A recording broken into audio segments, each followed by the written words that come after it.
கௌரவ பிரதி சபாநாயகர் அவர்களே, என்னுடைய நேரத்தை இந்த நேரத்திலிருந்து கணிப்பிடுங்கள் தயவு செய்து. Yes, yes, from now onwards. Okay, thank you so Your time much. starts now. இன்றைக்கு தண்டனை கோவை திருத்தச் சட்டம் மூலம் இங்கு கொண்டு வரப்பட்டிருக்கின்றது. இந்த தண்டனை கோவை திருத்தச் சட்டம் மூலம் என்பது மிகவும் முக்கியமானது. அந்த சட்டத்தை இங்கு கொண்டு வந்ததற்கு என்னுடைய வரவேற்பையும் பாராட்டுகளையும் தெரிவித்துக் கொள்கிறேன்.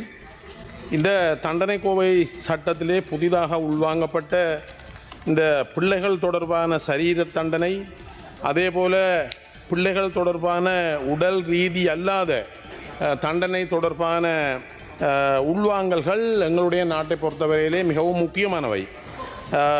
இந்த தண்டனை சட்ட திருத்தங்கள் கொண்டு வரப்படுவதன் நோக்கம் இந்த தண்டனைகளை நேரடியாக சமூகத்திலே பிரயோகிப்பது என்பதற்காக அல்ல.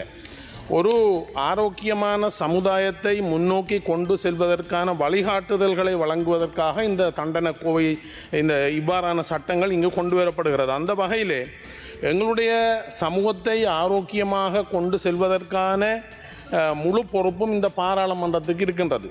அந்த வகையிலே இந்த சட்டத்திலே குறிப்பிடப்பட்ட விடயங்கள் நிச்சயமாக எங்களுடைய சமூகத்தை நல்வழிப்படுத்துகின்ற ஒரு ஆரோக்கியமான சமூகமாக கட்டியெழுப்புகின்ற தேவைக்காக பயன்படுத்தப்படலாம் என்பதுதான் என்னுடைய நிலைப்பாடாக இருக்கின்றது.